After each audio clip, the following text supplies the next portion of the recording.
sapon metimi agina as the president te said ya mu isi for momra no ekire no enti isi be go through so fast no muni na na ehunu se ne kra se o qualify enti na hu behia se ese isi jutum na afei ye mawo e contest afei ye fi ho bia ne aba ye fi ho de ne aba balloting enti balloting no ho ne be balloting na obi opese wotu franka na so be president ye hyehye ene no obi ho pe first obi pe last obi pe second di ne yo numerology obi a wo di believe na nam se e be ka se wa hyada no ama we na akogina ha wa hyada no ama we akoye first ti isisi momra ne ballot ti ballot a na obi obeyi no ho na abekọ akoda afi ye firi ho a na bibia wie peyo afi ne e ko voting eti wie voting no a eno so another step another chapter eti wie voting no na afi ne e ko counting eno so another chapter ye free counting a ne e ko declaration ye free declaration a that is say easy for awie na duma afi no hand over e dia ma die so hand over the man na chese yakase say we na ebebe swear in as the next president and next Yisadete is the presiding officer at the presidential election na face so no ye wi a parliamentary no na yakoswe in isu of parliament sanete ne ya onkomodi pa anytime anyoko no obi abontoa enra and a new patriotic party NPP amanyoko no ene nia otu frankadia manu patriotic party Dr. Mahmoud Baumia edu omani suade hunu mo aba Ghana for ede tudwa ya be kai say President Mahama so e wo voter region na manya ne tie se nyame ya aduma next week NDC for so dom de baba na MPP for ede na wa paso ene ye ka ho asem ene benya expert ama normal Dr. Baumia kai ni na no ye benya expert ama o ma kire o ma dwene e wo ho ene yanen Mr. Yen Kessben fan Canada ho menen nana poku bedin komo general secretary at the trade advocacy Ghana. Okay, Matthias okay. Okay, Matthias yanen penifo bedin komo na omo acheche oma Dr. Baumia what is sembebre atudwa na ye konya kwa head the steps libi de esi wo ayi takrade na esewani ese o kachre se kobia hwebie it is one new opportunity ahwebia ana wo hwe bi na wo pese wo sa hwebie ma yetimu biem di amaw ye takrade sisi a ne akwa hwe videos ni bi enoma esi ye me ye hyase me sa support hyase ma me ye ntie na nado dan kwa kufuado any speech asam wo kan ye abra ye man platform say on kasa fanche Ghana for any new patriotic party for yes sa video ni mrasisi a type of man we have here is a man who has respect for the people of Ghana. This is not somebody who's going to say to the Ghanaian people when his policies have failed that I am not a magician. That is not the language of Mahmoud Baumia. That is not the sort of person that he is. We have here a man who is respectful and who will work night and day to make sure that our country continues on the upward trajectory.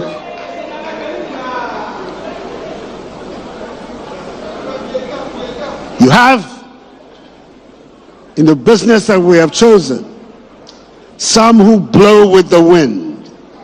Memories. We don't remember their record. We remember their record. The record of failure.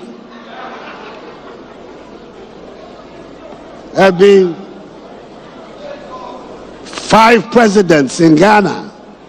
One unfortunately died in harness. But the other 4 that are left, and I'm saying this because I know there are going to be a lot of first-time voters, people who perhaps don't remember our recent history very well. But 3 of these 4 presidents, all of them, because of their record, the Ghanaian people renewed their mandate. Jerry John Rawlings got a second term. John Ajekum Kufuor got a second term. Nana Addo Dankwa Akufo-Addo got a second term.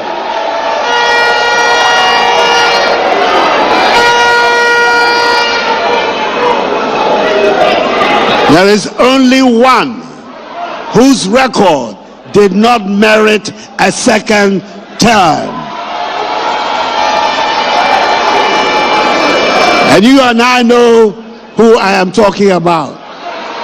Is the man who wants to come back to save his image because he believes that Ghanaians have forgotten his record.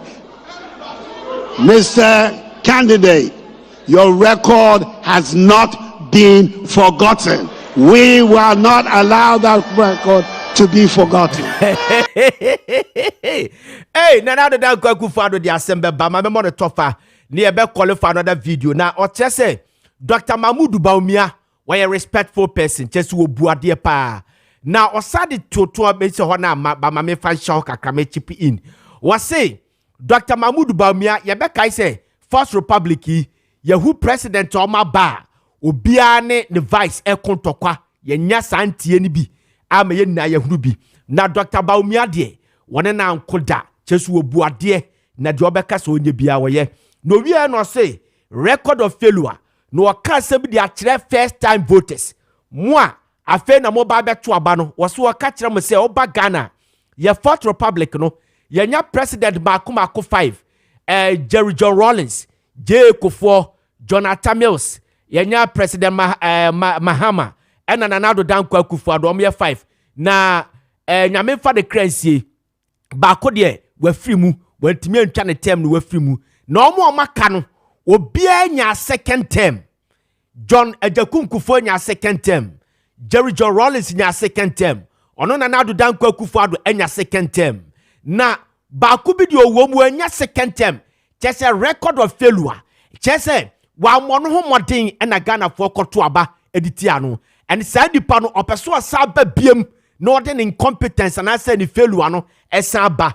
Ena Nana Addo Dankwa Akufo-Addo catch the first time voter say omu ko hwem na omo reject say nipa no. Hey, me say election we say abakosem de bia meka. Me say this election no abakosem. Abakosem kese pa say we ya Ghana ni a fa hoahoa ho said the person witness this country no ebi si da for the first time yenya two nordness battling for the presidency ebi si okay ye ko takra di biem na the second video Dr. Mahmoud Bawumia na o make pledge bi about the business community na yasem kese pa. I'm telling you let us share that video. Ladies and gentlemen, I come to our tax system. To increase government tax revenue, we have to reform and refocus the Ghana Revenue Authority towards broadening the tax base. Estimates suggest revenues amounting to 13% of GDP, or some 150 billion Ghana cedis in 2023, are not collected because people are outside the tax net. Many individuals, businesses find our tax system cumbersome and confusing. We want a tax system that is easy to understand, easy to comply with, and easy to enforce, softer on the taxpayer, and that is not subject to so much discretion. The next MPP government will introduce a very simple, citizen-friendly and business-friendly flat tax system.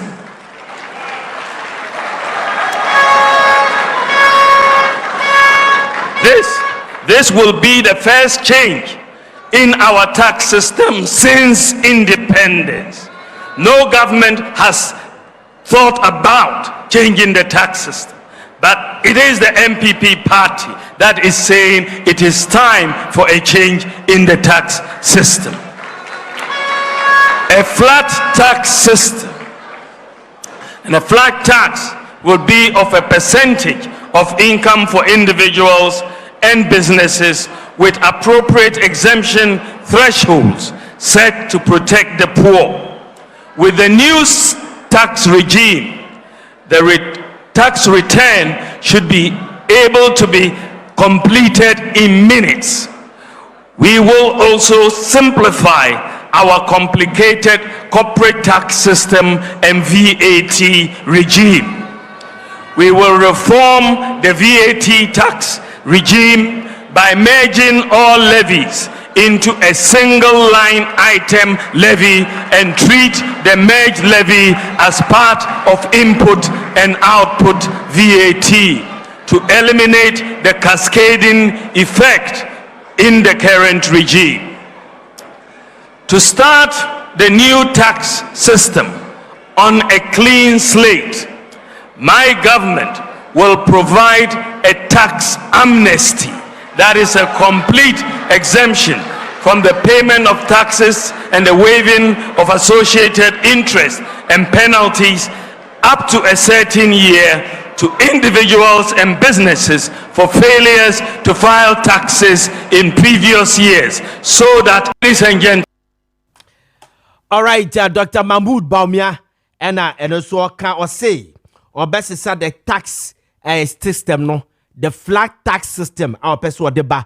Now, or best is your tax system, no, near Sanwa, about the first time at this country, since 1957, you're born in Ghana, and I see a war Ghana, no, yes, sir, your tax system, no, now, or can somebody could be and run the power, chess or corporata, who's all quite levies, no. Ye jibi wa ha kutua wasi ye beka ni na bom amana ba ba ye one ene so kutua we and the COVID tax COVID levy no akwa kutua NHIS no akwa kutua we afa na ye wo se utuatua no madodo ye beka ni na bom no mate so obehwa so na ye ba kope e dia mai sa and Dr. Mahmoud Bawumia ka ho asem edamanuma deja. Okay, na the next video yes akwata kradi biem ni akwa kwhwe another second man of the movement, Kofi Frimpong, former energy minister, the running mate, Edema Dr. Mahmoud Bawumia, Eswe Kasai, Yankoti, what Napo said.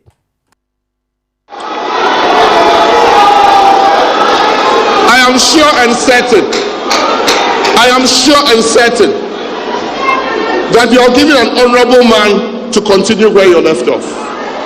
No matter what the naysayers say, Mr. President, he is not corrupt. He has never been accused of corruption, and he has never been investigated for corruption, and he will never be corrupt.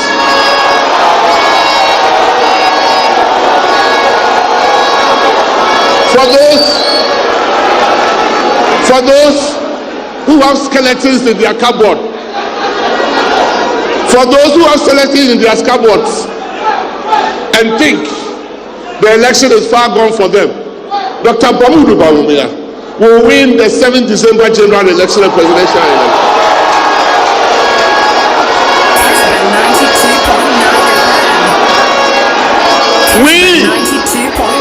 We Kukudites will fight from room to room, house to house, village to village, community to community, that never again will we have done so.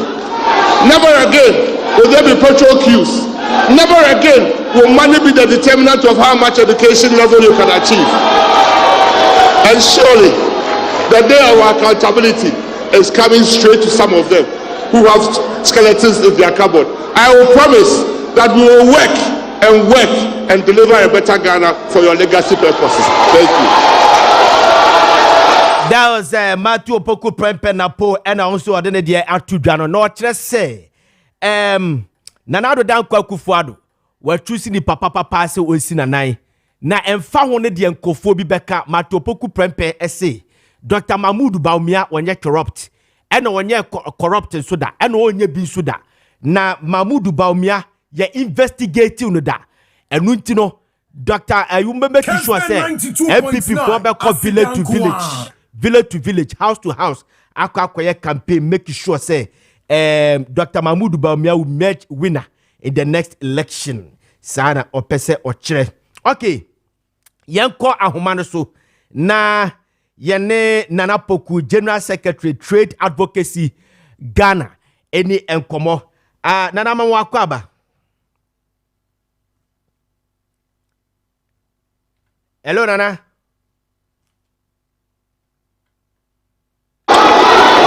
Nana Manwa Kwaba. Me Josumira.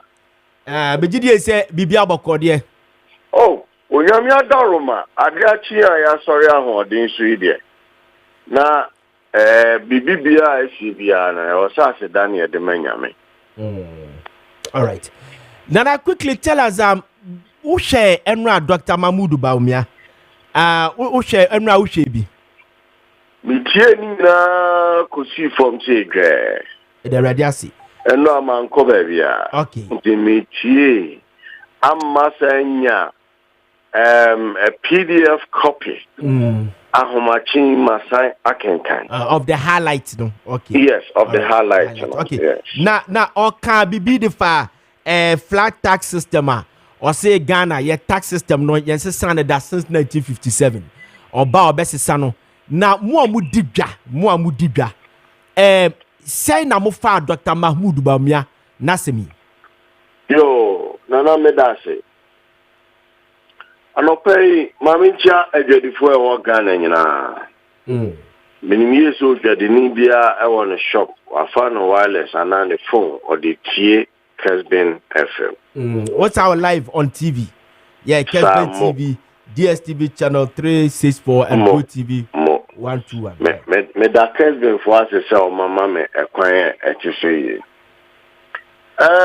Yewura Bawumia ye beda na se eba presentation there make me aka say ubia ni wa kruma anjo beto no say ye present asem ewo brofumu ene ne kamu akonopa it me be free agedifo on side tax reform eya dia agedifo ye hwehwe ne den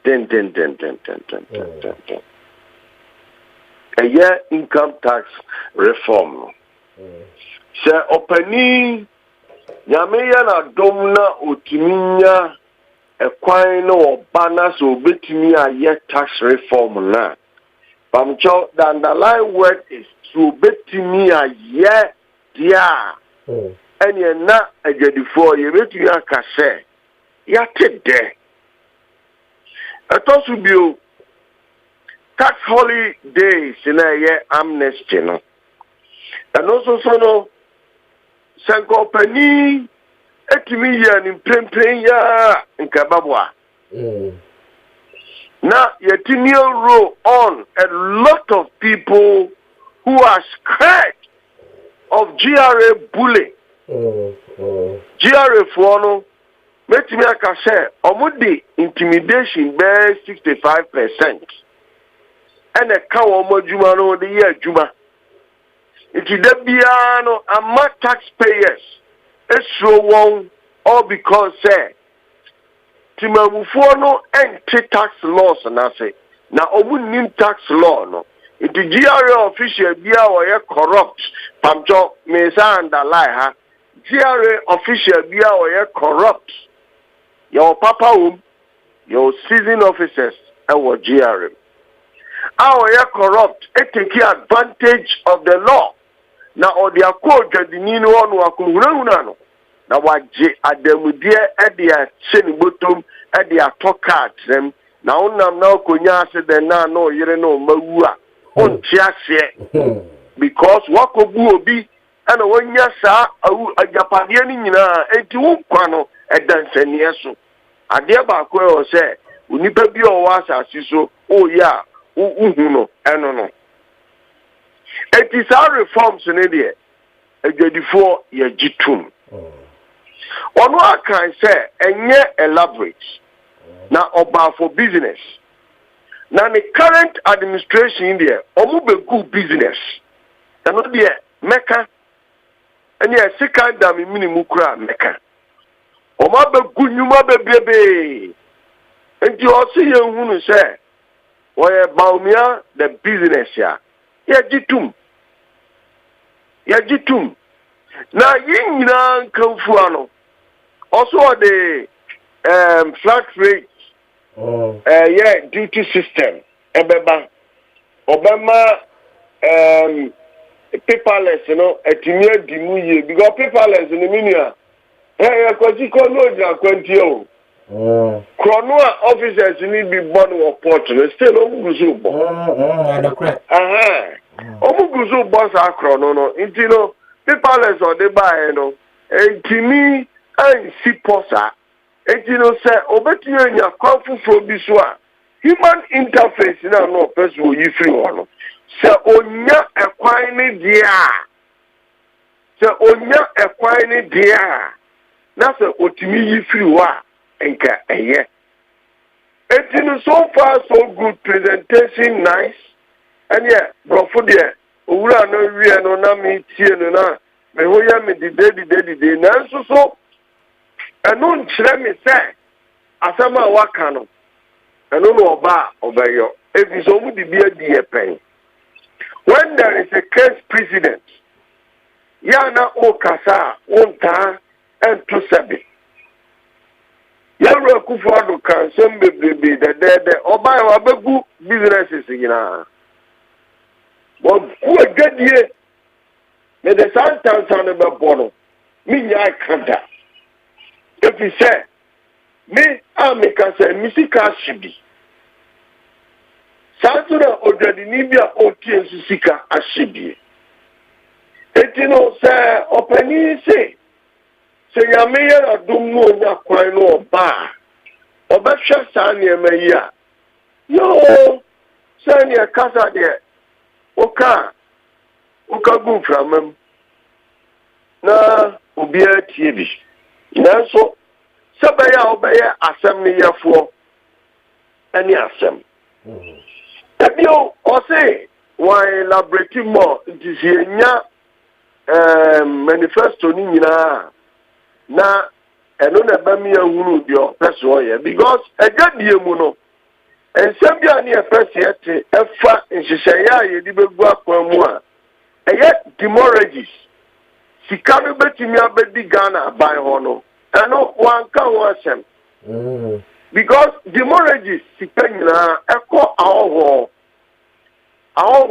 ena efa sika no e de kokwa etino ye guso ye twen miminyanya the whole document no na sa mensaka na hwe se ehye pabi wo ho no oka tax expansion ekwaya omane be fa so ne de nya sika dodo ebi ni demorrage sika ya abrofu efa free Ghana ebra omu tia tax bia ewoso omu fa no for free ni sika mu odrupa omu fa ni keke etino ya twani anya document ni bi ni pensen na ya hwehwem ni ehunu say okay there no person worker no etisa ya su ya betu ya jadifo no fo na say ya idie ya tumi tu ya jadifo no fo say wo mo entie de worker no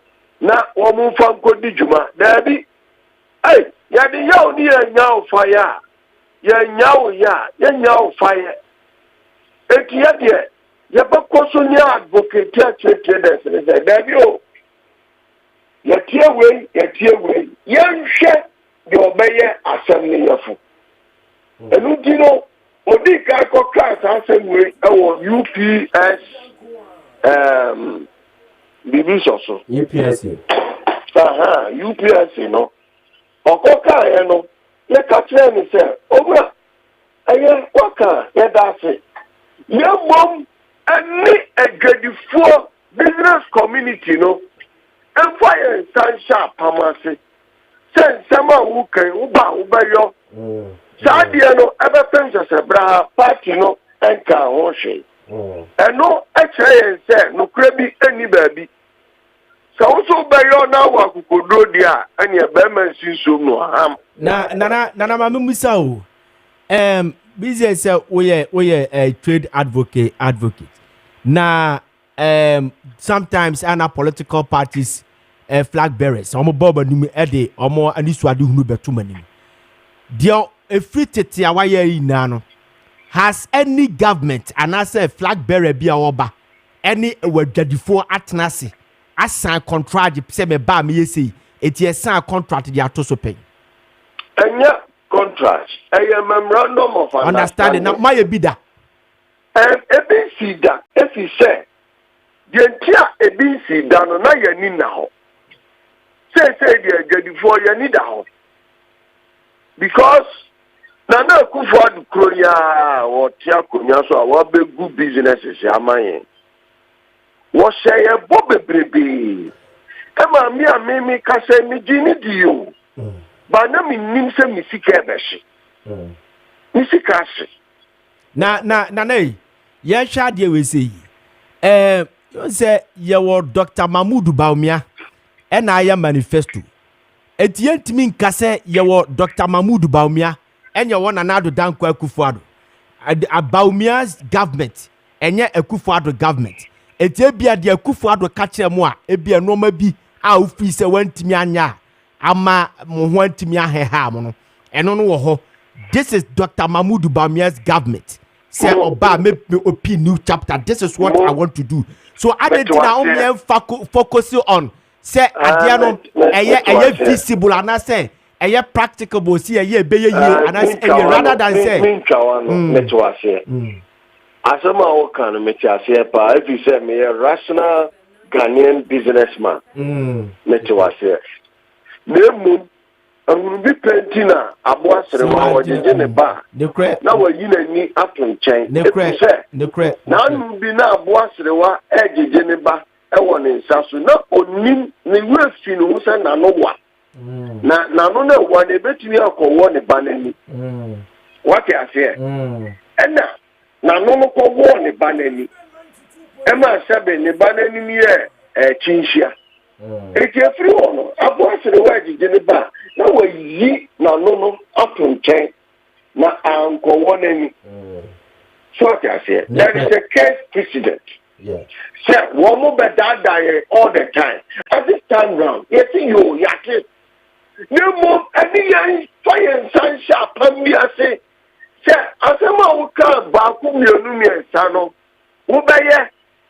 Someone yet, sir, at your way, and my minion that's so moodia. Minya Bonio. And yet, some met trophy and a meta, no mean concord to crano. And you're eminent. So I say because someone kotuma bama wa, I will not blame you. Ya meyo wa domna bana unyana so baya de obaya. It's up to you. Na mom siasi nyina ya beka no kra kire ye ho dia. Enka gadifo asoma ye bi say, opani say kanye dio. Yanka say a contract. A memorandum of understanding, a business community, any governance. Yenyan tiasia permise. Sasemuya Maakye neba meyo. Openi we kanya and I will say since 1957 ABC da. It will person can feed ABC. The ABC da and so the obey or the change and neba meboa. Okay. Nana ya shade no ka bibi okọ porter. Was say on say mokoyi normal levies bebre NHIS ye COVID levy one levy. Was so obeka ni na boom no aye the back no say hwan so kakra de amamo. No so last week your committee na GR social. And some opening can enyo no ani semo. And ya gadifo kro and akeka no ma tretre no di juma. Sir, gold repatriation, city repatriation.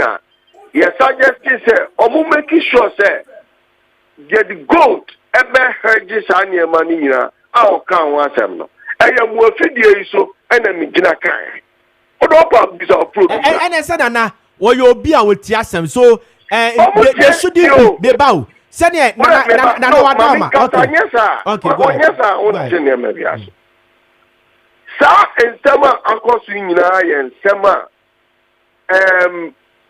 organizations a wɔn kurom a ɛne wɔn ahyia manifesto yɛ no wɔn hyia di yɛka deɛ ha yɛ nyinaa ne deɛ fi so wɔn yɛ a ɛbɛma adwadie ne business akɔ so eti no nyɛ sɛ bi a they are not picking it from us they pick ne mmom the emphasis na ɛwɔ mu ne sɛ sɛ bɛyɛ wɔn bɛyɛ asɛm ne yɛfo na kura maka me sɛ menyɛ yɛ a ɔbɛyɛ ne dɛ adata wɔnyɛ tumi na yɛ ɔbɛyɛ ne ɔbɛyɛ ne dɛ yɛn gyadifoɔ deɛ me maka kyerɛ wɔn mo sɛ yɛwɔ one adeɛ a ɛyɛ top notch a aban biara ntumi nfa biti yɛn ɛna aban biara ntumi nyɛ yɛ kae efi sɛ woyɛ w'adwene sɛ wobɛha adwadifoɔ a yɛnsi wɔ pan bebree bɛfa so ɛbɛha wo wate aseɛ yɛnyɛ nkɔtinsi street sɛ yɛkɔyɛ demonstration sɛ yɛbɛne wayɛ hehe dabi o yɛbɛma obi ato ne nneɛma mu to the level etu wo aban no w'ani bɛgu ase wate aseɛ na at the end of the day wɔn sɛ tumi bi wɔ adwadifoɔ mu na yɛnyɛ mɛtin street na ado aprosifoɔ abɛtutu social deɛ gu nkɔfoɔ ma so yɛbɛ hit mo pocket ɛti ɔman ma no bɛkyɛsi mo de korɛ na yɛde ano si na quickly fɛre ma me sɛ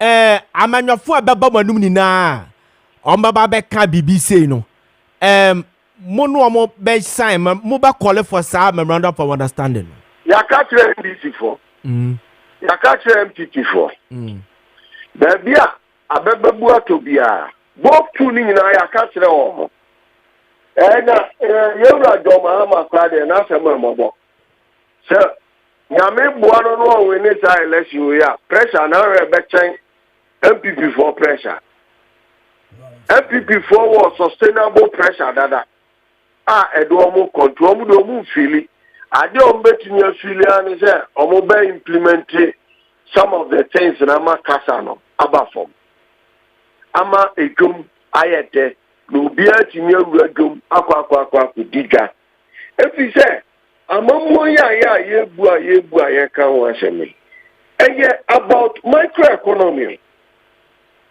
sɛbɛyɛ a wobɛtumi awura dwom no atɔ biribi bi a wofi sɛ wopɛ sɛbɛyɛ a wobɛtumi atɔ aduane ama ọma ẹni ọyẹrẹ sẹbẹyà ọbẹtumi enya kaa bi atọ atrem ẹdi ayé ọgbàtọ dẹ mi kàn wá tó ma jẹ. bẹẹtu ase nana. it's not about say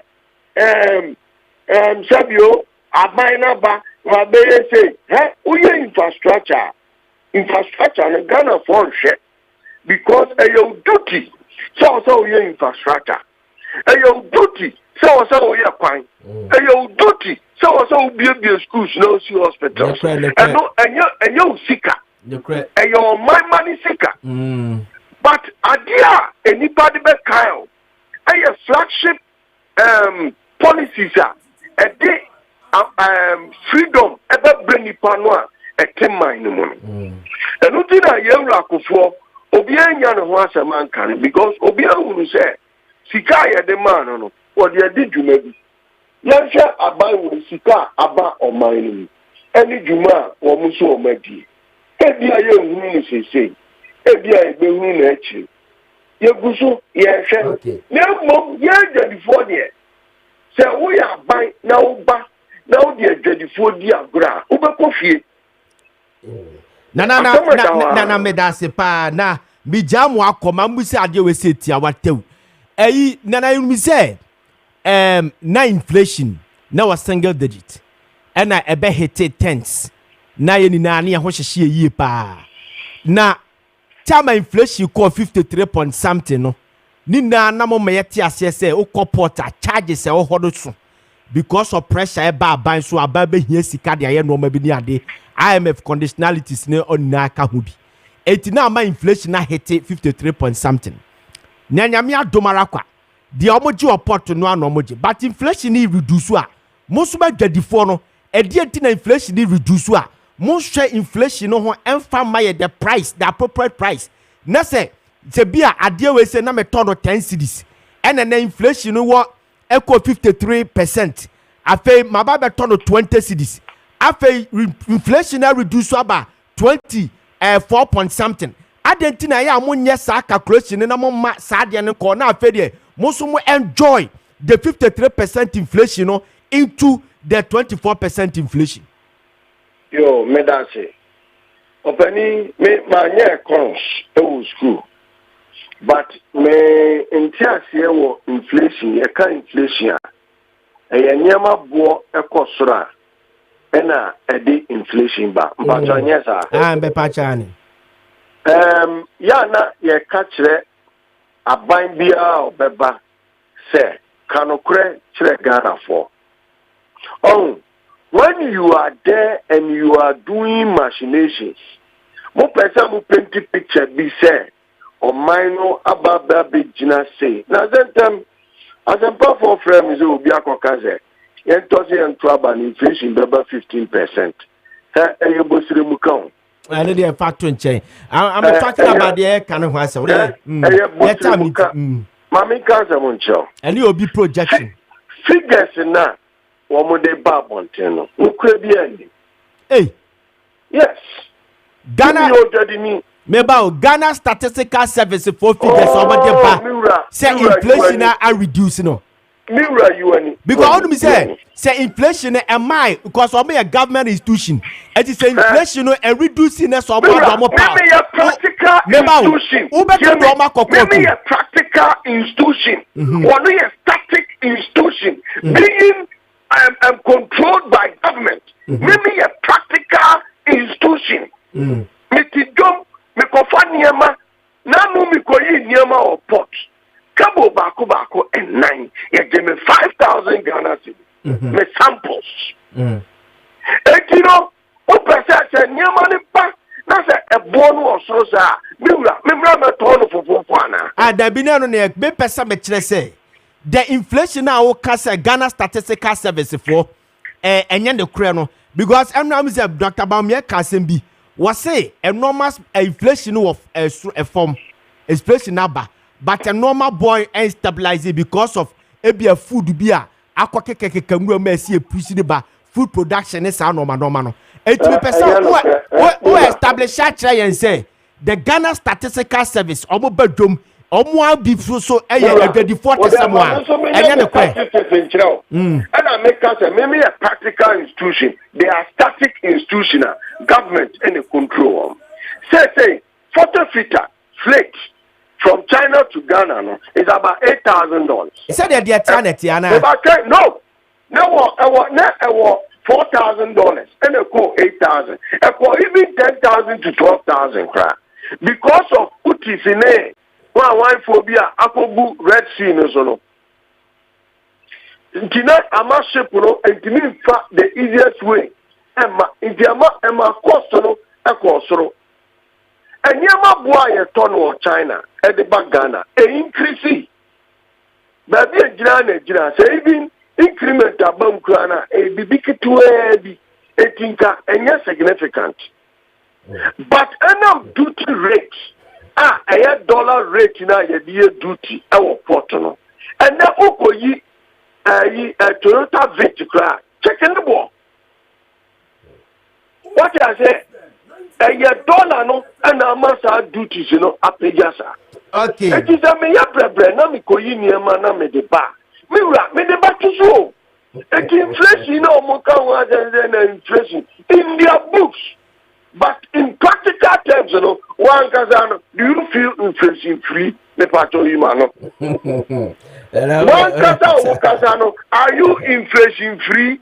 Oh, so me Ghana Statistical Service. Oh, that be me bizarre. I say, Nana Wadama, tie. One kasa was sitting. Are you inflation free? No, tie me. Me dey baby Debbie tie me.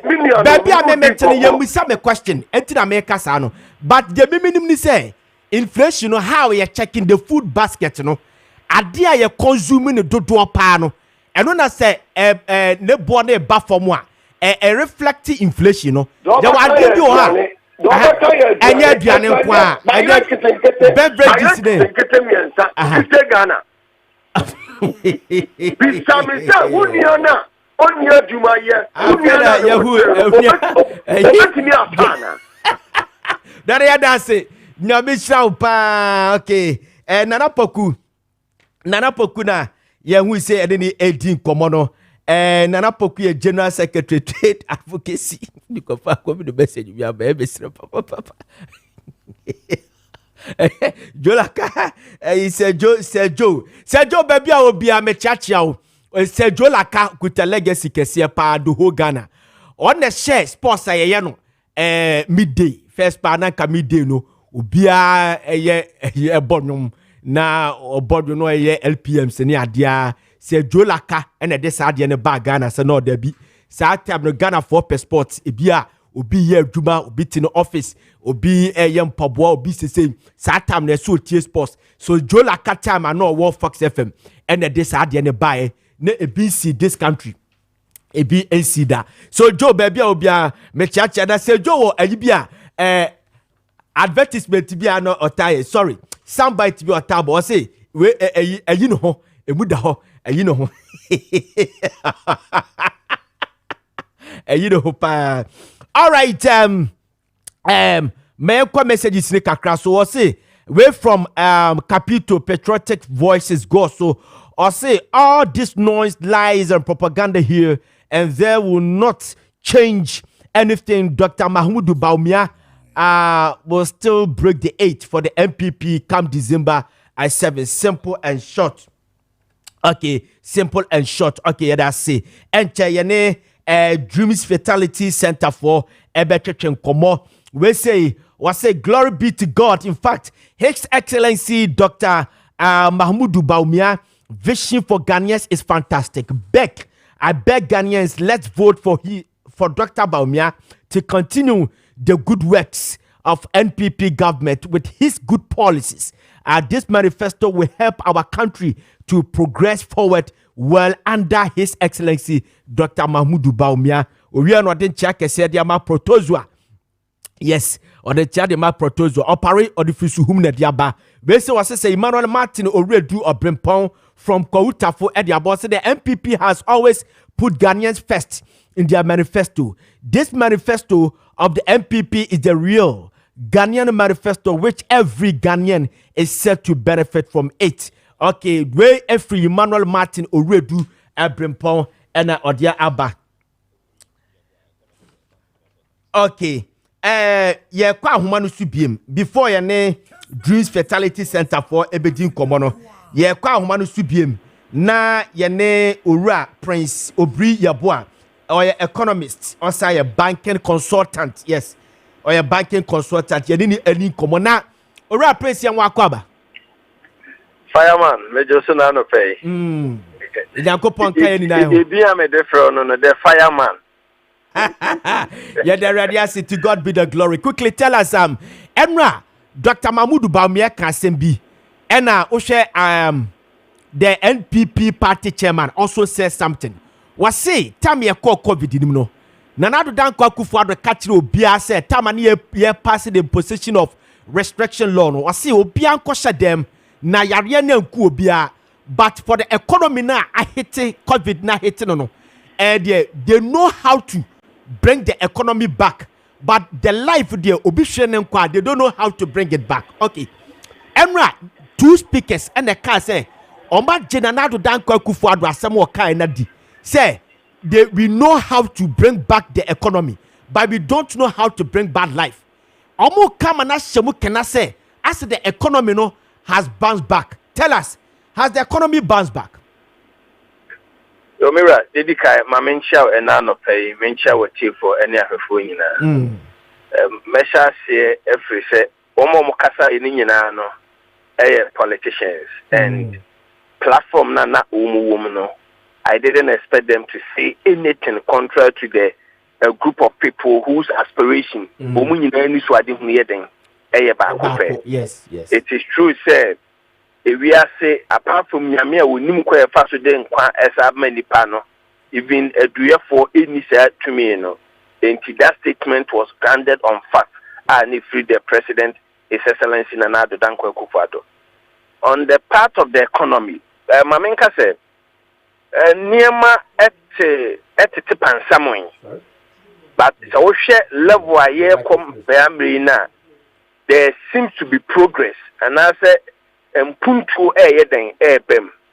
Because Mpuntu bem to say, so way back 2022, the level of inflation, how quick Ghana's economy and near price of goods and service, cost 10 tema. Now the two in the year, BB for Friday, SC. And it is true, say economy it is recovering. Economy it is recovering from a hotel money then ego mono. And many will be our because economy recover no menene nyechni. But Ziega Mamenka we say that has always been the pattern. If we are seeing economy now recover so and yet anything unique that has always been the pattern. At every material moment to be a maybe and as or maybe ever quite that level of ahuchirimu no. After 2-3 years you see these signs say then ever. Oh, okay. So what you for Bekaya? Ghana you call IMF in the year 2015. Before IMF, which is the year 2014, and Niemamu ye deal or Ghana memu pa. But in the year 2015 and the 2016, so with the data Yera Mahama Ejade to one sana Ofra Bema, it also meant that the economy was also on the recovery path. So Obam Ponkona Kofa Yera Jonajekum Kofo Emra Onusu Bedia Kunyana Onusu 2017 and Niemamu ye de pa Baba Tema Yebeko 2018 ton Ghana Telecom Nebeye Vodafone who share the economic growth of 2008 year and also Eddie Adansi say Satam no the president at the time also knew how to restore the economy back. And the American said, what picky area in trend na the year saying it's January cut across most of the country and social the global growth index just after the pandemic, all the economies are growing, but the pace a bit more grown and the money is shrunk kakra. Inti many more economy near recover but yenya and recover could do and pempeso and yeding na you woman. Not just say, what's the yame depa? Not just say, per the statistics are what ya mayeno. Per statistics are what ya mayeno. Just what the President Mahama dear example. What the President Kofi dear example say a doom nebia or maybe I quite here more 3 years time, economy na kasa recover. So does it mean that what they say you can watch some can say economy recover? No more it is not recover. The might of the government, right? If I get it right. I wouldn't say it's not the might of the government. But the general trend there, we are seeing I can give several instances. This year, even Americans economy through their mid-year budget review, and as a mid-year statistical service, minimum different at the bar on chamber say the growth of the economy had gone faster than they also expected. Until whenever there is any major serious pandemic, and also maybe based on general intervention, I am using the word general intervention because or maybe you will see all the other major stakeholders, like IMF, World Bank, so after a year or two, you will see that the economy will show positive signs. In the social Ghana there, since you say you declare IMF, also source of intervention IMF through the standard. What is the 3 tranches? in between the line World Bank so asamaye sika biem and Sasha was obesama additional 1 billion into all these foreign inflows near them eka home baba me ma emfa credit ma ban say nye ebia onu ne 2 various anamonwa ebia ka sika na eba na say sa emwa na eba no enka on their own enko omunye den emma by nam say a government initiated move yanko IMF yanko World Bank ho yanko mawe ho yenya extended even enkofo ya di omuka yenu omunkasa se de be ye ka no omu betima awaipu bia fi ho amayen na the repayment schedule no na say repayment schedule yen sisa no na ma space amayenya hoto a all these are some kind of credit that one cannot take away from the presidency or the government. They have done very well in making those moves. So the IMF na ye kwa na enkofo ka say it wouldn't help us even their own political party people were against Ghana see ebeko IMF no aboa ye sa swift decision no aboa Ghana, right? Ziega aboa man ni bebre na menye sure say na obi wo man mu na on pese e bia ebeko IMF. The only issue in contention was that yenu masama ye kan ni mre bia atwa mu no. We wanted to protect our pride. Yes, or omo kan sansem no wanted to protect our pride because okache we are seeing na say ko IMF no abon. Etine say wo be ko IMF it also presupposes that what why then wabon. And people didn't want those in the Hammer affairs, didn't want those tax or those names, you know. So yenye to say ye enkaye nko masem that the CB, but there was nothing that we could have done at the time. Now president declared say yebeko IMF. So going to IMF per se, it's not bad. It's like wow, we have business. Now what on niema na do baby now niema ba na wuni sika wo de kwa koyi. You go to your bankers, ask for a credit facility to help you to clear your goods from the port. Oton na niema ni nyina be ye ya. You will repay bosiana we then okwaje ye no. Okwaje bosiana wo baby a. That doesn't make you a bad person. But we live in a country whereby obi ko ye no, ye the political talk. Enti se kwabase ne wo so wo kwa. Then you must find all means to justify why all the end there. For me, there was nothing wrong with we going to IMF. I was full in support of that. Okay. Are you a person kauchi my minimum say be person me reading a bro for nanka my education, massive education on the time. Okay. Yes, because a bombardier mubi no kakra person me nibeti fortune. What kind was it? Is it page 4? What say? Working with Bank of Ghana to significantly expand our regulatory sandbox to admit more Ghanaian as well as regional fintechs.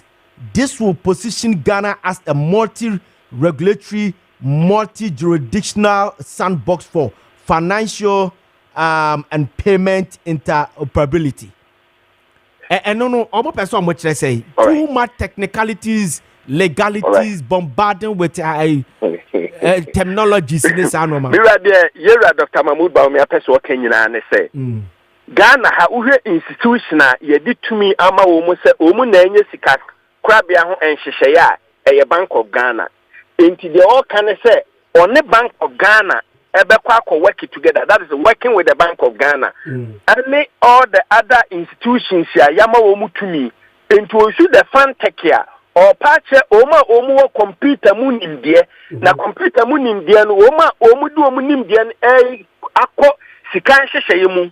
Enti obo say there were various money transfer portals, ebia PayPal, any omu kika ho. Omu ye sika ehun sehye no omu ye ba na omu nim dear about abefo sikasem hu any abefo ICT 17 no wo unique platforms essese ye collaborate ye no omukwaka bom na ma sikasem atumpon semema practical example ye ka bank ye institution eden ewo ba within the institution no there are several subsets enyema bi ewo ma ema bank ebe bank entu be kwa bank na bank ni ICT company bi are going to partnership. Now, akwaji omu software onu no de rane ne bank no enti saa software no ebetimi ama wotimamuni anasa wo customer what na wo fie no asend sika free o mobile money wallet so na akoto bank account um obetimi nsi mobile money wallet no wa pull sika free bank account um na abeto mobile money wallet so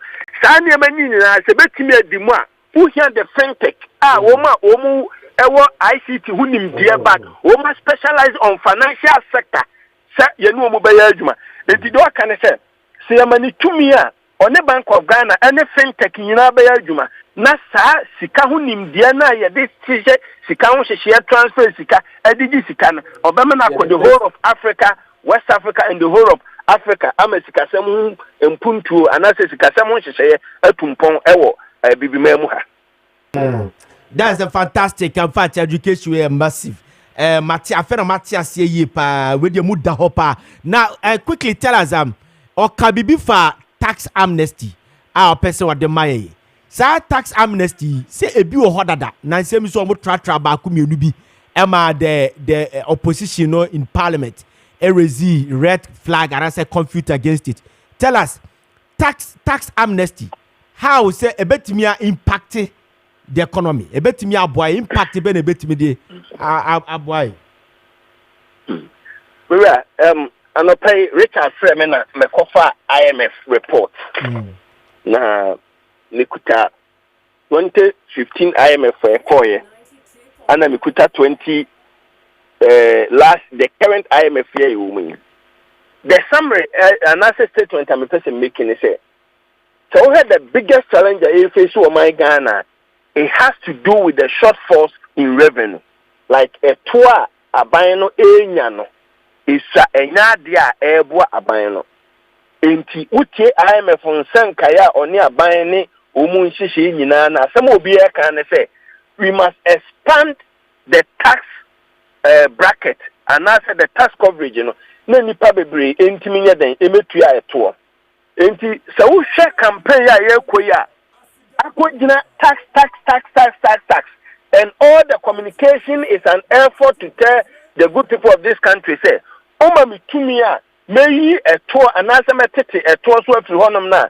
I ask myself so many critical questions because wo share ni so adi huna mudi si wo mani so na enya dia say your current revenue generation ye more than double obi anu obetimi achieve na ni so adi hunu. I'm referring to both political parties here Omaiden Ababonten. So tax amnesty if I will address that specific idea now or say e ye to a ye ka amnesty mame fo obi oda prison enche na bia basic asem. I say what the bone na ya sentence wo say kona koda prison na ban bi aba no towards this say okoda prison no Ghana prison service etimi a kire say okoda mu no usuba eden asesa enti ye hwe wo bone na wudi na wasesa enti aban say odam life and after 10 years ya aban emfa nchew ne yema wonya den emra abonten and no any amnesty e say wo bone awaye no and after the number of years say ka woda afiase no aban ni decide say o de eden or de achew ye do fa hu de eden amount now yakata amnesty the upper channel say e to bia esese ka wudiu a wutua ana bibi nti wuntimi nya den entia akofa sa ho chede eden e de abro no obama utumi no no obetwa sa ato ni nyina eden agu na wahyaahye foforo kora enti yeso obekwa akoyete se akwa foforo aya eden yawo no ondeka se de be ya ebetimi ma udwumadi a wudia na eto na wodeka na abaye abatwa ehya wo neck no ubetimi akọ no anya ahoden foforo ana sa sika nso ye de hyew no udi betimi de ahye udwumadie mu ama udwumadie na eden atumpon na be kese na wetima betua to foforo de eden e de ama aban no me worried about these tax scenarios and say we share your mindset as a people ordinarily we do not want to pay taxes and when you careful as soon as you make such pronouncement you give rooms to and say oh who default tax crana there's supposed tax amnesty idea then yeah they mami and defaulting. The third point I want to make about personal concern about this tax issue is that yeah MPP your tax amnesty another your tax waiver the bemano yeah now you're politically induced decisions. Instead of basing on sound and the prudent economic analysis or economic reasoning, most often than not, it's people who can influence the political class. Then we end up giving them all these tax incentives and the tax waivers. Fear say, if we should continue in this line, and not there, because as a people, your orientation into me may strong enough to say, Ghana Revenue Authority, Jerry, no making that sound decision, but it will rather come from the political class now being imposed on the GRA. A window of quote exit and also window of leakage is being a year behind atum. So they should look at it critically and come up with a clear blueprint. Other than that, baby, I'm was a little concerns about those pronouncements. Yes. That's a pan, but I come a last question now. You do one see a quano. Now, catch a user says any pay taxes in this country is not even up to 3 million. A baby about say, yeah, Baba, why did the tax net? No, send a bay and cophobia say taxes. I'll move to number 2. And I say, come back, I say, was it on my penny baby? I know what can be before a process for judges and lawyers to be. Omuntua taxes say do omuni na ba any adia and a finance minister so amiatia say according to the African report say as of 2022 nipa na tua taxes in this country were 8.2% per day our so me bisa say how do we expand our tax net I bema obi nya na dwene say say aduma maye free na nanom peso by the 50 years enye me tax da. But no one needs to see a tax the near Babajia and conquer problem farmer. A dear Suntina fee say, Amanya for normal bar. Debia why the tax net? Why the tax net? But bar. Now we are still stuck in this you better say 2.something billion nipa if you are tax. Ziega, a very critical question, and I wish to say a woman now you decode into the subject matter fully. Say Abambi pursuing we're expanding a tax network now. Question is what are the areas are buying taxi? Any the areas are buying to me and taxi. Say to me and you should that brofaka say I want to expand there. You better also can brofona yen to me then expand it. The biggest challenge has to do with the informal sector. Yes. Informal sector and my regulated them. Baby, I mean, no more year, Juma. Answer near the market to Abama cry now by the cat in the day. Every move. Say, make Juma for and take Tuana. Dear Bar, Obama Juma run on Iden, Etia. Into Abaya and shed at the Amer Juma run, say, as I said, Utia a tour at the Eden, at the moment. Can we ask or can we do the same at the private sector? So, various sites here, development, air coastal pana. We have people who do 24/7 work. Then masons, artisans, steam benders. Mention them. These are enkwafua. You pia omunyinaka on the tabletop. So how do the government get tax out of this? Obi beka bibia mama Jinedia. I want to hear practical steps. How obedi abe address various challenges. And I said, areas na we to no. Say, ultimately, some measures na bad, and that's even if he calls out to a round table discussion, or be any one on family, we can come and contribute towards that cause. But for now, dear, Rebecca Brofun, I want to expand the tax network. The truth of the matter is that the current setup of the economy, no, Emma Okwai, Emma Untimina Den, and Yasani Emano. This are buying area Jumadin and now or go beyond the comfort zone. If I may give a specific, a man success will be CFC one. Next say, a buying the bar, next will be chef no bois. There should be a ways and means a bit of value. Then yet, Busa will say, a diner will see one.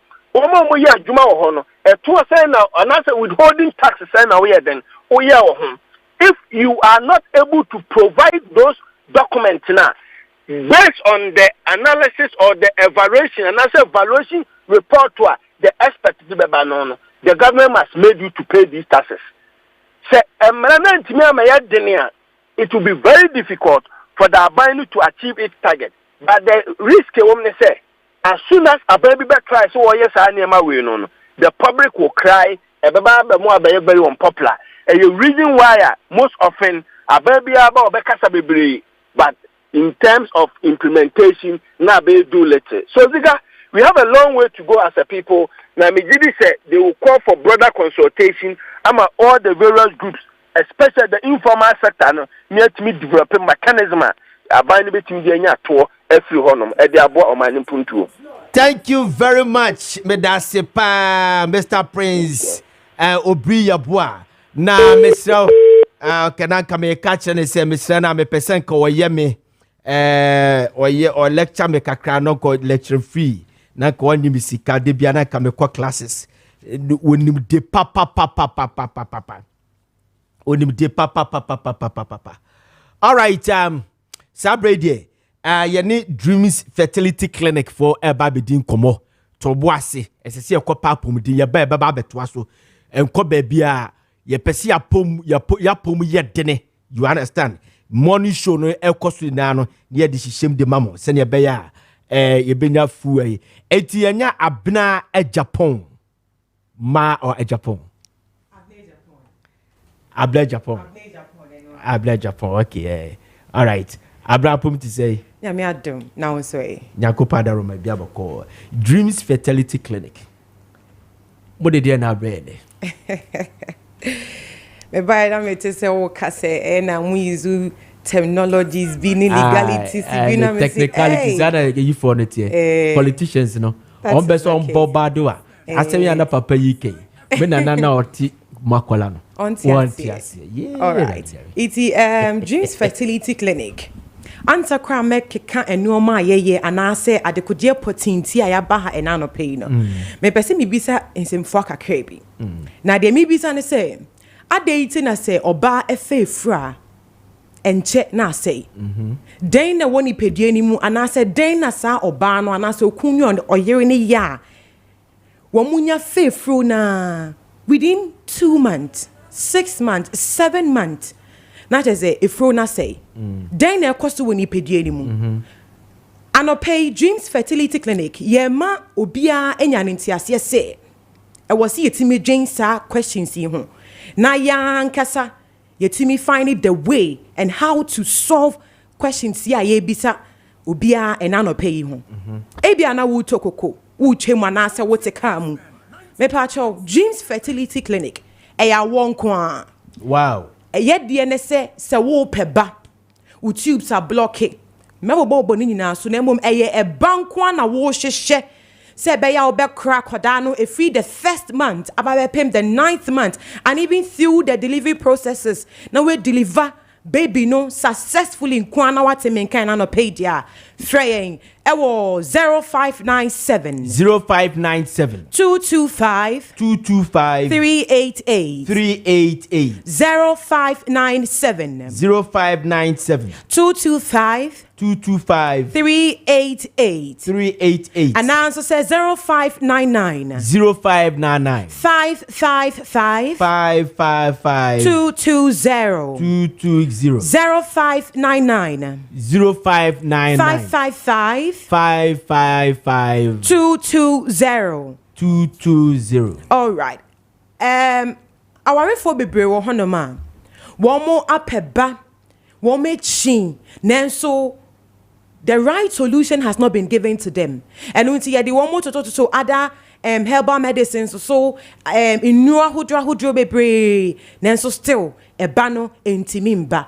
Oba Dreams Fertility Clinic ayawa tema community 22 the say oba tubes are blocked. Doctors say declare say tubes are blocked and unti be man hu nsi ontimi mmokwan entimi mfa bebia ekwa na e kokodu bebia e wo se ekọ na ne oba ne nkosia no ekodi ehia na chese asanso asane e de abayo oba Dreams Fertility Clinic ye be boa na afa ya clear tubes ni mu nyina na etimi ama wa wode no so etimi adanso se be ya be man de boss wa na bata ta na chese eba ebe fie Dreams Fertility Clinic de ye biom NSA oba bi wo ho a ombuni nsa ebusia oba ombuni nsa no wo nyankopon hyehyeye mu anase ne ye nyina ye nim ne se oba ombuni nsa no onwo inti ansa na awo ebeba no na wo se utimi bunsa obi wo hon so a obu ne nsa ene ochina emba na ene kra aba no eni tuntuntuntuntuntuntum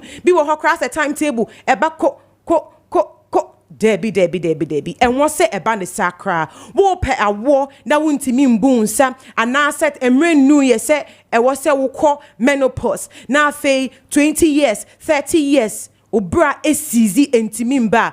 Obedu dreams fertility clinica. O menses no. Say shahin.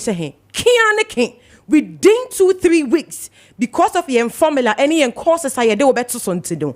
On sano. Ubebu na fei yetimi asanso abo no wa yeden na wafa efro oba bi wo honom so obu ni nsa beka se de sebe bi o maami ewu anase opapa ewu ubeti se na no demu go enye se eba ne sa kra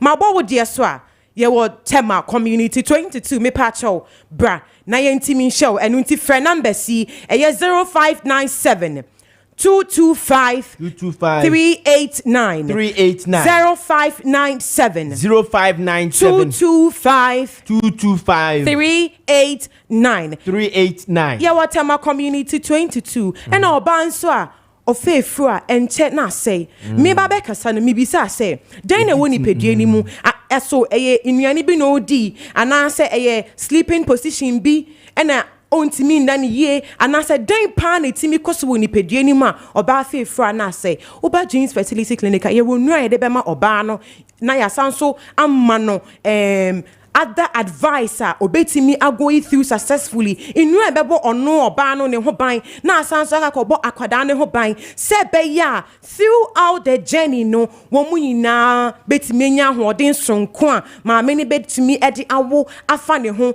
afa ne ba ebusia enya oba nko a na ewo eye oba eni be ma eni edi kaso bom an ena awo etimi ba iti wo ye be ma odi boss a no weje mu ana we ni boss a na eba ta and what say a banner sacra, obedie a bar as a cocoa, obedie oba as a insio, and what say a banner sa, and was say a mutimi p, near Timmy Coco Shia or Banning Cosiano, near my young dreams fertility clinic, ye down so and say, we your bar, fibroid na aji with through afar. And what say a banner sa. Near SCA and ma, ya won't quite be brain now a fibroid. It's a Kobani said doctors are catcher say we develop a fibroid. Most of the times no minyaba. Near other clinics and I say other doctors Becca show and say it was so more 80 a operation. Now utie me what just say after the operation no the possibility say fibroid no ebetimi asanso ababiun is very high. Now moba dreams fertility clinica. Ye bet you say ye will know aye de be ma ebe balance wo hormones no etimi ama wa hoden sonkwan e wo se wunya na afa baby a fibroid no ehye bia no sa enyo yi anane no from time to time. Na afei wade wo ho inti yen wo ba ye ho a yen fa se kan enkan enya afei na ye ba be ye operation debi fa number C na afei freying 0597 225 389 0597 225 389 afei 0599 555 220 0599 555 220 afei so apart from the fact to say yetimi eboa Emma oba ne fichi kom oti eya obebre no yesan so eboa Emma bema owo low sperm count otimi edene ho won say awo wo na de se wo pese wo wunya eba anase wo fa efra abrabo a ewo se wo bono eye different enyo bi ewo se wo ye no eye different and to say any other thing Jesus ano ye di inuani bia nanso yenyi a doctors say say the way anyway sanso na wo ba dreams fertility clinic abema wenya low sperm count ye be che say abrantie kojo anyway ye be che say the way esa ne se ebebo afei so no abrabo bi wo hono ma e wo se wo bo na afei be me bi wo hono ma che say low libido we hu so ba da ho brana bebo ejuma ne enfe obe ma nanso no wada aye ya Debbie Ziega and say banesa o e was say be ma de utimi bo ejuma uhu ya na tese epeja me bi nsi wo honoma ase epeja na I say me he me baby me ba better fem me ba be sorry Debbie Oba James Fertility Clinic ebusia ye behe na ya bo. We are the only leading fertility clinic. Ye what the only solution ye betimi ede abo. Ye what tema community 25 said ye midi kan ubedu community 22 community 22 now ofa number si na say o fry ye be more further directions obi be bisa say adana abina make say braye ho ebusia ye nura ye de be ma onina no enye Ghanaian herbal medicine and I say Ghanaian herbal products there be ye no nyina every UK and New Zealand abrofo ebibinua won so kama akade bia enimu enunti frɛ number yi 0599 555 220 0599 555 220 and also say 0597 225 389 0597 225 389 80 Juma Mondays a free 8 a.m. Ebepim 5 p.m. Mondays to Saturdays. Me pacho, we give you quality time. And it's yes, ba. The kind free ni anche will say okunyo yue mumbra this particular day. Na fe yetimi enya time ede ama obi wo hokro bedu ate say ni depression no e was so high saying ni say wa peba ye nyamre ede ma munina. Eti wo peba doctor say declare say wo tubes are blocked when ya fibroid we ye be ma untimi mbo ejuma say de tie ansa no banso etimi awa me pacho last number na me di to join no enunti bobo na frɛ yen sesia me pacho 0597 225 388 0597 225 389 last number 0599 555 220 and nasi am I am for awo encha wo all right Brian Chain na yembo Dreams Fertility Clinic for Abna Japan. And I'm what to say almost so at the Abicam say a muda hopa a ho coho the coco Nadia El Coso with you more and Tim Onyamwa now fire funa na ayabasano nina etu echa at the Amaye. All right, still on Dr. Mahmoud Baumia manifesto. The Niswadi Hunu award ma this country. Emra omokoda ne dino yabobo subia na ehefa ne yakosese Yane 92.9. Okay.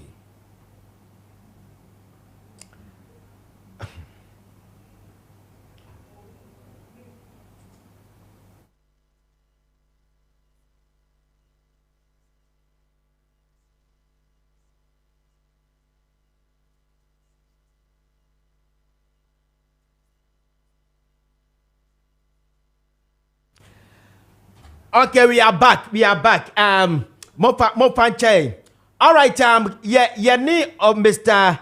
David Ofori Echampon, educationist, eba bedin komo, or say a labor consultant. Yes, I name eba bedin komo, Efa Enra, Dr. Mahmoud Baumia, Asamo Kayanom. Offer memoir chain and other pay. Major Ziega. Nabibiabo Codier. Oh, Nyamia Dumia, sorry. But did you say Emra Ushebi Mebaso, but quickly, Claire say, Mammy, Emra now Dr. Baumia say all tertiary institution applicants are to buy just one tertiary application form. No, to say, I did be a year because a beer meme or pesame quaha, Ubisu Peso Quaha Yedina Quacoto, Adia Banco. Ziega Danke, yeah, but university for the because more. Now the university no be attorney form. You get attorney there. Or when you pay fees, we hear the party about 3,000. Normal term funds be about 100,000. Like as I internally generated fund. Me buana. Aha, and the universities no wouldn't be very much happy when we honor. But said the ono de ba no say omo hihye ni yie na say you see one tertiary form yato wia ya chiche say be when a form buy toy and hypothetically obi about 100,000 for we about for the woman 5,000 we the woman say na ba wi na obetimi piapia wo musika no de akoma wo dia then I think say a bit makaka. But initially, you know, that would be the challenge with all the investors. That I said, you can make Tiasia. There's question I'm a person with Bisano. Beverly say be a University of Ghana for you. I feel a person ton forms to be 1,000. You better the part which says so no crank and so talk. Here University for see a better 1,002, we see a better 20 kbia. I buy ton in area. No beer shares no Nike ascended the amano. Send a buyer na I internal generated fund no omo dia don't person mo. Na say abaye sade no nese osache sika no ba omo a ene na che so omo aso ton ya na nkeye na edienti na afisi abaye person ye sade we si ebia won say Ziega won say e fa ne say me ma wie school investors no doors me person me de me shebre be share invest ba ko pensa because ebia wo mo entry point no ebia na ma fall short of that enti ni ma to Lagos ma to Tech ma to Cape Coast na mato to me resource ni na apete ho did ebe bia na che say ma lose out nti na ma photo forms sa no na we say no the way they are going to do it me hu details no the way they are going to do mo yen in such a way say bia ito ma na ye school na comment trans no so say this there which is why na say anya here na the form no akọ school ha that kind of you know but omo na omo hihye e bia omo wo how they will implement it. But another challenge kakra maybe I'm okay, so Emra, you unya time shebi etiebi and I say we go through some of the highlights for the education sector no. Yeah, my own highlight. Okay, so tell us your general impression. Well, before I the speaker friend say what were my expectations, and I'm managing to say policy way, you know, one implement MPP4 policy, and a policy that do more commercial. And I won't me implement policy be 100% smooth. But by all means, challenges be unity. And me expect to say challenges now over the last 7 years now more identified. One be to me, I or what me address the challenges. You know, I think that assurance was given. Mesaka say infrastructure there. So far as the population is there, the numbers now eco school will continue to grow.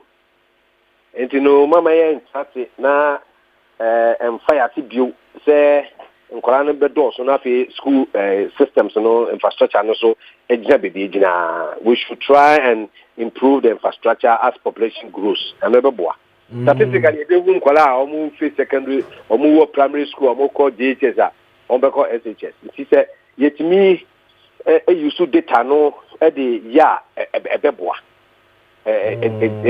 will be very helpful. And now, almost can say, well, in order to improve the system, engagement with stakeholders, and also a very good thing. And on the policies, you can transfer Ghana for. Bianfa na dwemra yentwatwa na enyiyi na oman nkonanim. So I think that this na omahwe teacher for so more working conditions. Oh say and never be brave or how say mo ye. Adwuma bi wo ho a we are apart from your basic salary na wojino. You are not privy to a lot of allowances. Who the teacher needs to attend the station a wan ko baby a o.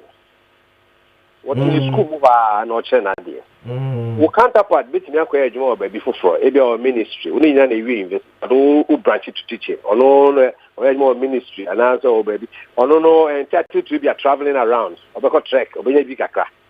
So, I don't know, seeing a teacher in Onya. And you know, I don't know, I believe that in the stakeholder engagement, you know, I was a bind me fair. Now, you say, how, even though a teacher for Jumana stationary, you know, you bet me, I hear in Madame and near Mama at least. Some worthwhile allowances be so a bit near banner a cushion. So there be agitations, you know, because I'm not very comfortable. Say workers will be better will be there not the compare anything, and I'm very very uncomfortable with that. Yes. And you know say so it me share kwanya you bit me share we no peculiar nature of their work, you know, what can we do to improve their living conditions and working conditions? Me ayama wo. But nanka salary wise me there the same thing like the single span year there nanka yekoye. All right, and the brand you know yes say wada je Kessben, but mami last one now or kabibi say we offer incentive for teachers to buy one vehicles each with engine capacity of up to 1,800 cubic centimeters. Now, why do I do a teacher for use cars at this country? A bed do 20%. Hey, Ziega. Sir. Because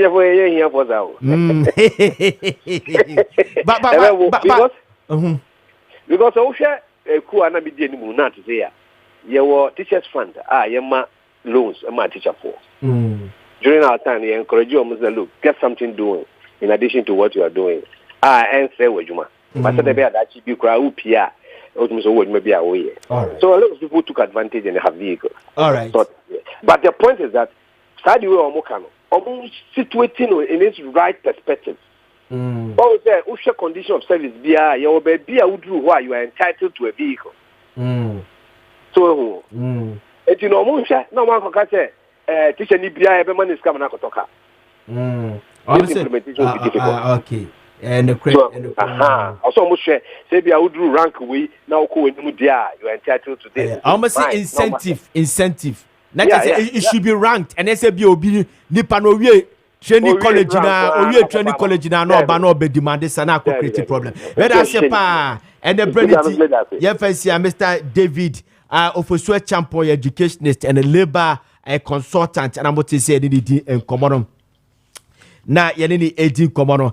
Coming up next is AA Sadiq Herbal Center. Mitu Omudiana Bibi Krayame, Dr. Babetra say, Dr. Kwaba. Mejo Suminia, Bibia Bokodi. The speaker, Bokona also. And Yakopado, Mr. Speaker, Edu Jono Hokakra. Oko Mrashabegafia. Na the speaker knew her. You see a name, you are a fan of speaker. I come as a speaker. The first deputy speaker. When you are, oh boy, the radio. Sadek for. And then I'm more man none of pay. Yamagana for you na chain. Near Makwaba and Famra Fidi Kessie so, baby a Fidi Kokavias and Rubiano, Sadiq Herbal Center, Yatnase, Simadu di animono, Yababa Triction Apomudin Hong Como, near beside say, what to say, oh, yeah. Now a pomudin so a Wapomudino, and what do you want? Oh, when you did no pen warding. Nipadiana, what do you want? Ye quabiting Yakobia, ye ba won't bet me a babiana. Sadiq Herbal Center, the winning ya. Now winning me say, Yanni a Jumakua. Ye frafra enubra ene nutan na sefo e de ye dro esaya de kwasi bro ne se formulation ti ye nro no wo ba ne ye be fa 2 kilos 3 kilos 4 kilos e de frafra aye dro ti say no yetimi sansa na se yetimi dane no e ma ye fa 5 no ye be fa ne 3 ne ye fa 2 ne ye be fa ne 4 esa keka bom e ma no e ye dro foforo esaya de Sadiq Herbal Center, a dry de mawa, we yamon couno, Sadro Cronanso, Yanam Nimdia Quanso, and our formulation Quanso Edadana, yes, I de mawa, or Yambe Count, no, 2 minutes ekitayeng. Sadiq Herbal Center, Penikesia, or they are not Dr. Sadiq, any national Piero, Sister Pat, or must I miss our say, Omoyana, and Nuntia de Miaba. Now, me no baby didn't come to be, Nam Communion Samno, a modupa. A doctor for you, I'm at yes, say, Yadia can see me and Sabi, and a dear pa. I will never say away. Now, and near my beer, and honor, and a coffasa, the aneba. A bit to say, Yensu, I am. Ye be near ye dear. Empo and say, no koyemu, ye exercise. Sanya wing and a kakabomwa. A coffaya dia can see me and such say, cancer, kidney disease. And a stroke. Say a kuni papa na arahu sema woman say. Can nobody so be ansaya de bia.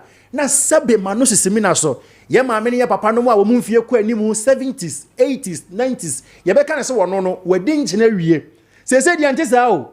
obi wɔ 19 years 20 years 21 years ne wanya stroke kete young ne wanya kidney adentina wɔ sɛ ba ne saa doctor for say yensuo ne yenua ne nneɛma bi ɛyɛ no sese yɛ mo ntɛ ne yɛ mo ho ban yɛn yebisa doctor for say nti yebetimi abɔ ho ban no so why not yebetimi abɔ ho ban nti AA Sadek Eba Center dura yɛ friend of Flexon 600 Flexon 600 Flexon 600 ayadua kase pa nti ebondin prensa yebuyamu ase ne yatu chama no Flexon 600 ayadura ekotia stroke afenso e boost immune system no na ebo ho ban free san yadoa kase miensa makan ene enyadoa aka ni nyina no ebo ho ban efiri home Flexon 600 so you obi a wanya stroke ama wonsanka bi bottle no mako enan nom to aso na nom to aso a entia emu asisi a emogya ntimi ni afuru sane yiye me sunsunsu aso no ko wie o stroke no emu beda ho na obesori waka obenya hoɔden atumrika na obesa gina onan so biemu Flexon 600 na no obi ka se eya nsɛm abobɔ so efa stroke ho no eya meta ho bi ni padua no me se hwɛ sorry na stroke yade ene ebo kokɔ no Flexon 600 ebedi wa asɛm abo ensɛm ni bi ni sɛn wote wono ma wutifa eya wo ya onko na wiasɛm bure nyina agu so da bi entadent na wo se wuti efa ya wo ya saa stroke yade ene ebo kokɔ no odwie ensi so otechema ye mo wonu kasa no ano toto uti was stadium mu say wano no exia ko benkum ana say exia ba nifa wusum say no ayetitriti usum say ya tizanya asha max no umfele stroke ya de ene ebo kokko no afei ufa etimi ye odududu una mana wo kwa afasa kola ketu adade ye hye ne botomu no stroke ya de ebo kokko ufa ebe dwojo no enti bon ho ban efri sa de no ma sanka Flexon 600 utra se cha na wona ase atatai anya sa ne Nyankopon ye nhyehyeye no onipa de nka betima filifia trans ye de ha tem bia opebia na so de wo trans che kakra bi pe na wona ase ahyase atatai a e kyew se ntini masisi mo gyan ntimi ne afro sane nti stroke ebo kokko obi na ase timi hye no te se ne asoja agune na ase no onam no okwane ne mpabu ayi ne nan ye si fam kra no onfele na ne ono no fele se ya soja agune na ase nkra de otimi ka se obi na atwo na duro obi anto waduro ma wansanka Flexon 600 na yo stroke ya de na ebo kokonom sa ne nyina se kire ne se entin na wo se muda ho ma moja ne mframa di mu afusane ye e ma wo dwie si so moja papa kwa adwe ni mu mframa papa efo ni padua ni mu no enkonti no ni padua ni besizi Flexon 600 Flexon 600 ma wansanka bi na no nom e refuse to grow no e ma wonye from ma ya de nya ho ntra ni padua nim eye wasra ni a ebon ho ban etima wonsanka Flexon 600 elephant herbal Mr. Kutia koko hyehyɛ amanfo ho koko di amanfo nya papa me se ye yini pa mako edu gina ho no ma emu 8 anase 9 de koko hyehyɛ wo mo ho ma wonsanka elephant herbal Mr. na elephant herbal Mr. no se wono no mu a koko biere hinta ni padua mu no ebeyi na di ye wo koko ba ko afa na hemorrhoid sebe manu simina so efifi wo ye kokkobo mu ti abibia be kwa jana bia so no na apai edi moja na nam enti sebe wo yo be ma hutimi bu nsasa na meka no enam se koko no ena e ha wonti no na esese no ahyehye amanfo so many years yama o transport be so na ne toafo sanse ensuo sebe ena egu no me pa twa ade na wo so masa wo ha we ba wo so wa bra elephant herbal Mr. wo ho ya sanse elephant herbal Mr. yi mu aye na Sadek powder enti na adwuma elephant herbal Mr. aye no eno na Sadek herbal powder so yenua no mama no ne eno mo hye se yenya no powder ema wo na eyenkonya se wo mo akoko asisi om ni padua ni obi wo no se ade black bi esisi nanim koko a wo se ye koko pa no metro challenge ama no wo ma ne nsanka Sadek powder ni bi onfa bi nwu ade so na onfa nso kakra bi emfra won pa sa wanfa sa aduro no mfa ntare ba bi akoko ni won fa ade nkyekere so in few hours time one sane no one hwa ade se koko na twia ho no se e wo ho no mo a ye dwuma se konya enti mesra wo pa ma wonsa enka elephant herbal Mr. Elephant herbal Mr. Elephant herbal Mr. Any Sadek powder. Ziega. Any Sadek powder. Wow pa. Enti mesra e makoko ni unya.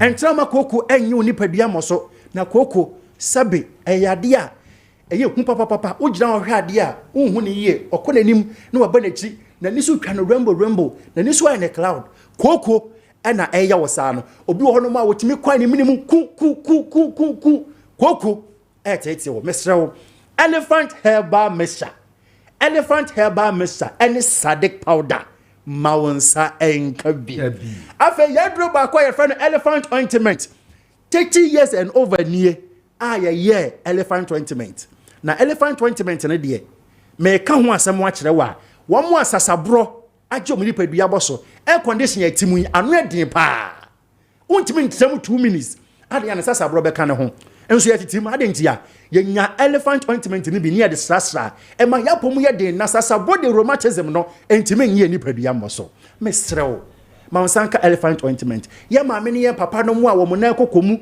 anaso mo kotodwem ahu no. Se wo ma wonsa eka bia fasra so pa de chechire so enya me ne pa hoden ebebam. Wonya kwansia udompe hu aka.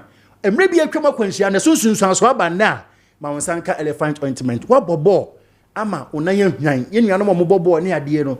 Sunsun so mu pa Mr. Maunsa enka elephant ointment ni bi na enonom na se ononom a beboa ye heba mesa no nom beboa wo ointment no so wodi twitwi aposo beboa wo na flexible 600 so ebeko atia enyarewa ti se stroke ene ekeka ho ye nro no ewa adwaman so ba bia nya be ya ne se obefre ahomatrofo amedema we 0244 153 511 0244 153 511 and that's 0557 99 77 97 0557 99 77 97 all right yenu ma wo mo kumase ene ne mpotamu nyina no modi mani extra mama beki wono mo a mo benya wi afi so Lincoln Pharmacy aguna suaduro Lincoln Pharmacy aguna suaduro modi wani kire wono mo a enam enu papa ewo gama so to say elephant herbal mixture Flexon 600 Sadik powder and in a ointment intino say yes ya de be dwane enti afa twa ho say adwoda bia no sabre ye hia wa ha na ye no emmo wapomode hu komo all right doc ya da CP nyakopo ehira pa Sadik herbal center Mr. Doc de okasa 30 seconds et said you wakasa ayi at said you wakasa you ukasa 30 seconds et said you wakasa be say 3 hours ya da se pa. All right. So yeguso na messages ni bebre aba maybe the free water tell na yako your next item I say hello good morning sir, you are really doing a wonderful work for Ghana. My name is Paulo from Northeast. MPP always talk about one dam now on person say one dam na what's na kosi say appear junior diaba was Ziega there yay ana Embra Isaac also the MPP na diaba Nana Kofi Jan also the diaba also Dr. Baumia is our next president one name Kukua also anka this different thing or also anka the same thing or say Dr. Mahmoud Baumia will be the next president or here Emra the executive prostate and herbal center for Abakayensa Doc Akwaba. Yeah. Bifilupa. I like your branding. See, I am maybe artist. Me do my pardon. Okay. It is me your cellular. Upie pe he cellular susu pe. Me who say you na oba. We too much. Akwaba. Yeah, me da say yeah. Nene executive prostate and herbal center. I didn't know my. Okay, actually executive prostate and herbal center na kan na manfo ni me as Ghana Herb Therapeutics. The Ghana Herb Therapeutics are one of the major products that manfo de be share so Ghana Balm. Enti ejumeko e de Ghana Balm e ba ye no. Say ejumeko na de executive prostate and herbal center enaba. So which means same company is now having a clinic. And I say Ayaresabia, apart from the fact say a year in row papa to say Ghana Bam, the young kwa and she deep it bam.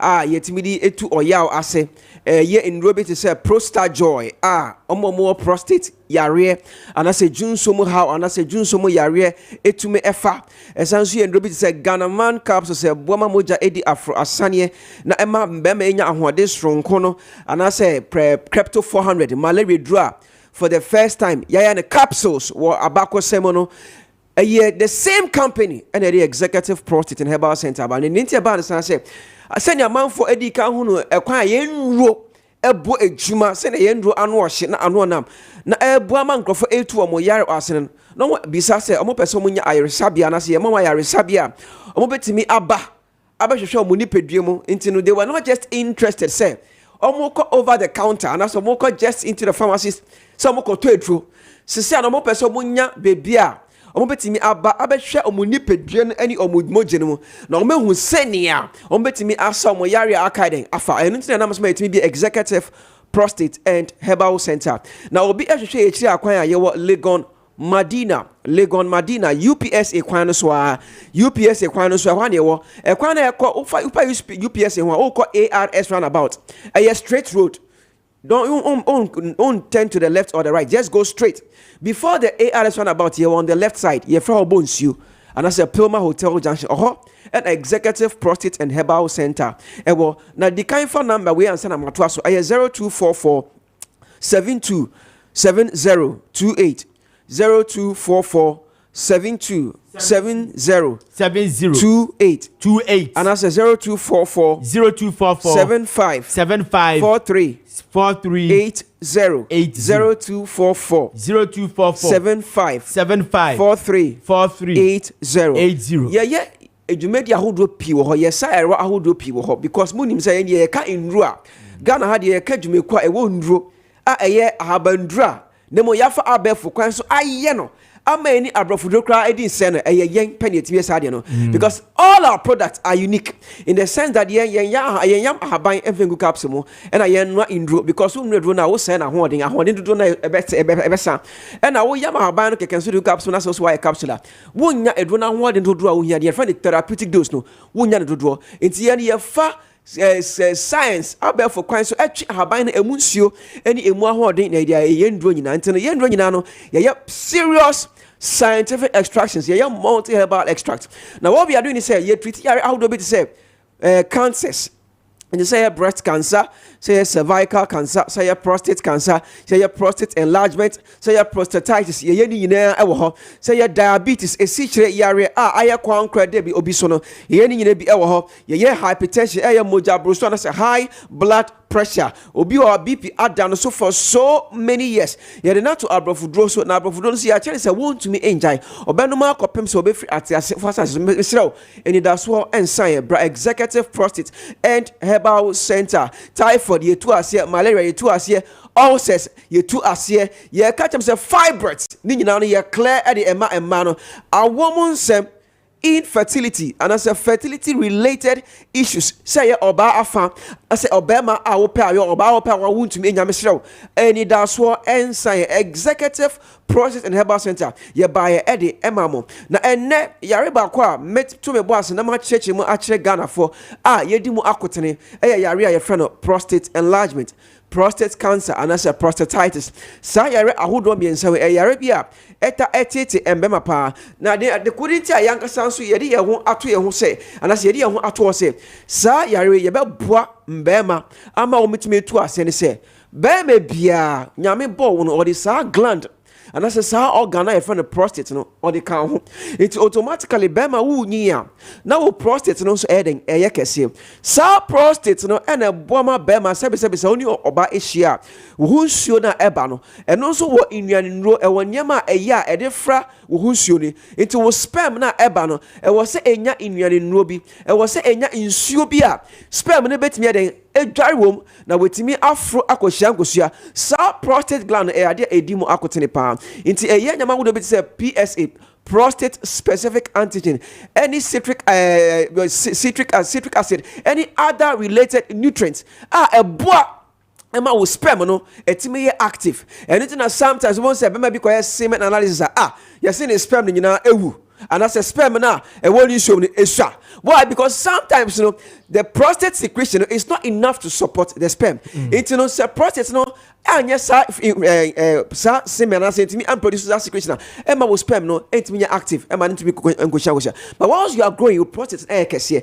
Once the kese na epia drobe na eda ojunso twemu na eboma junso efemu no epia no ntine emia na ema na yekete means say junso entimi empie yi. Nti obinya prostate area won say ojunso na ochem ojonso ni bia ne mo apai mi ojonso bia ne ebi aka na yase obi o ntumi enkra jonso ne intentem obi jonso na ne bema mu ehye no obi jonso no tot enti ekoba sa na chese o prostate yare aba ho. Now intervention say ho no ebi o ha either say bema abrofudo obenum for life and also back surgery so koya there are complications a bit me about so surgery ewie now bema ewu and also bema entumi ensoridum obetimi ya surgery ewie na afi orgasm ebe dry. In other words when you oba ehia won show entumi emba, which means orgasm the emba crowd. There are times to won show eba ebe sign it akura ojun so 20 retrograde ejaculation. So what we have done is say your team develop therapy a woman naturally your team shrinking the prostate without any side effects. And you need to make the our executive prostate and herbal center. It is our prostate that has cancer. And that's it is just an enlargement. And that's infection being affected prostate now. What they buy to us edema precope without any complication, without any surgery, without any side effect. In the prostate what they buy you to us edema. Your consultation is free. Your consultation where you share with labs are by your tissue edema. And then now you bet mount our clinic consult and running in your tissue. And instead of running at your market, no back clinic. And the price is totally reduced at the amount. Your numbers no 0244 72 70 28 0244 72 70 28 and I say 0244 75 43 80 0244 75 43 80 a free consultation or labs yatete so enro so yatete so edi amount okay Madina USA pano so yewo pomo your friend say Bonsio and I say Puma Hotel Junction Bonsio and I say Puma Hotel Junction on executive prostate and herbal center. Thank you very much, executive prostate and herbal center. That's the pa Nyankopon come ho sabrede ye ko another boati studio ni ya kwa fast post no se jola ka ye da wase pende wa boye ni wa me tam ni kakra e de aka ye fam Nana Frimpong Ziega me na me di dwumadi no ho echia me eye Amos and eye technical production de my and Mr. Sapon appear as so eye the producer ye da mo ase nyame ya adom ochina ye besa hia bye bye.